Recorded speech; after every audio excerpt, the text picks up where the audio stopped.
describes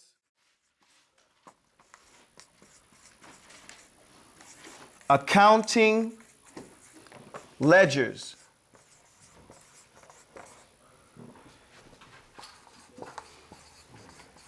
Where every deed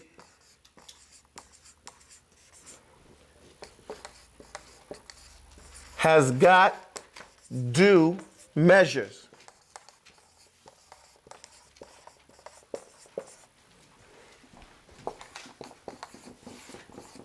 A book of joy, a book of doom,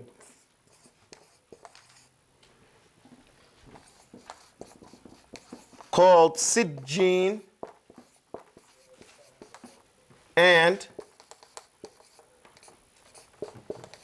the Illiyun.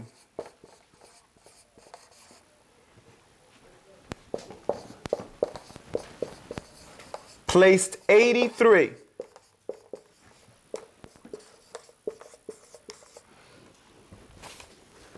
Since Meccan times.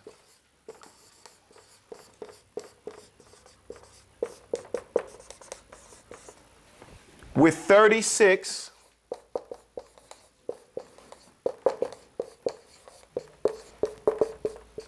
short Meccan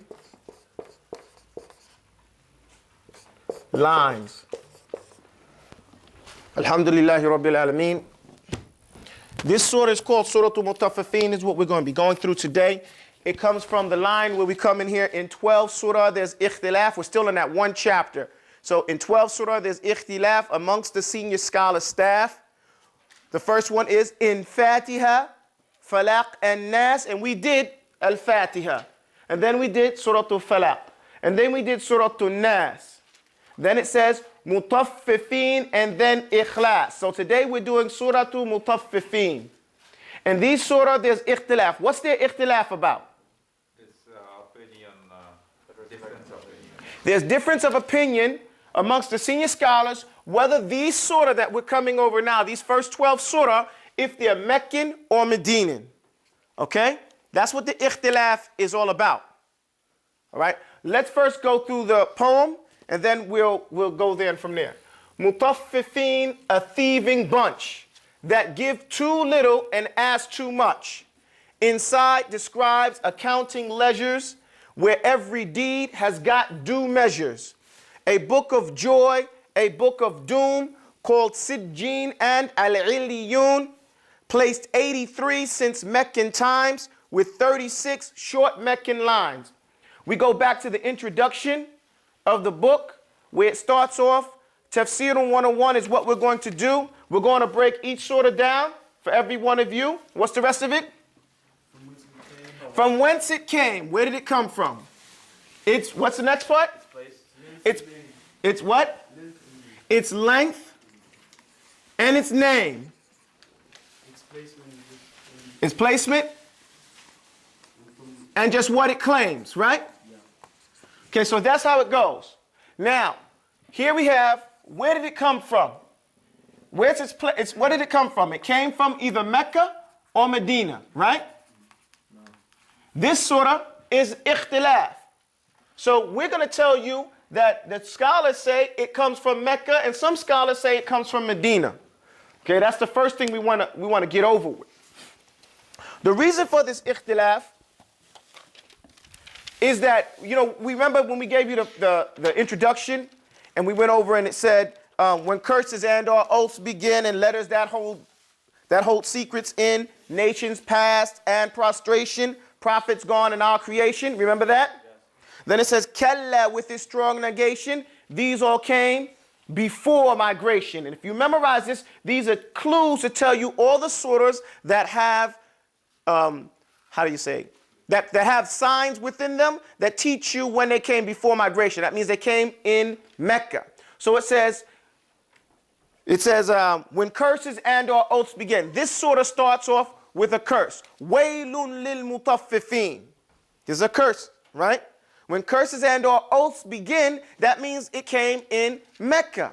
So that means all the surahs that begin with a curse or with an oath. Wal asr. These surahs came before migration, which is in Mecca. But then there's also a hadith that comes, and it's 2,223 in Ibn Majah, in his Sunan, and it's a Hasan hadith. And it points out to the fact that Ibn Majah records a Hasan hadith in his Sunan. It says, قال لما قدم النبي صلى الله عليه وسلم المدينة كانوا من أخبث الناس كيلا. Okay? فأنزل الله سبحانه ويل للمطففين فأحسنوا الكيل. فأحسنوا الكيل بعد ذلك. It says basically, and this is reported by Ibn Abbas radiyallahu anhu, he said, when the Prophet sallallahu alaihi wasallam came to Medina, the people of Medina were the worst people with regards to weighing and buying and selling through weight. They used to cheat on the scales. So then Allah revealed, Wailul lil Mutaffifeen, woe to those people who are Mutaffifeen, and we'll get into that next. And then the people became the best people with regards to weighing in their scales after that one. So because of that narration, some people say, hey, some of the scholars say, hey, this is sort of, it was revealed in Medina. So since we have a hadith, why is there an ikhtilaf? Because some sort of were sent down more than one time. It might have been sent down here for this incident and then there for another incident. So there's ikhtilaf as to whether it's Meccan or Medinan. The strongest opinion is that it is a Meccan surah. Okay? So for that reason, you see in this poem, it says it's since Meccan times. Over here, it states since Meccan times. So that's what we're going to put here. But if someone comes to you and says to you it's a Medinan surah, since the senior scholars are in disagreements about it, there's nothing that you should argue about. Okay? There's nothing that you should start, getting all upset if someone else says, no, actually, it's Medinan. So you understand where he's coming from with that regard. So then its length. It says, do I have any questions about that? Its length, or then we go up to the placement. Its placement. Placement, placed 83 since Meccan times. What number surah is this? 83. It's the 83rd surah. You should know that. As soon as you open up your mind, someone asks you which surah, what's the 83rd surah, you should know it's placed 83 since Meccan times. You know that this is Surah Al-Mutaffifeen. Okay, and that's why you should memorize so it can be there for you. These are simple things that anybody who claims to know about tafsir, the basics they should know about every surah. They should know the name of the surah, its length. How many ayah is it? 36. It's 36 ayah. 36 ayah. Okay, and here it is here with 36 short Meccan lines. Another sign of the Meccan surah are the lines are shorter than the ones in the Medinan surah. The ayat are shorter. So that's another sign showing that this is a Meccan surah. 36 short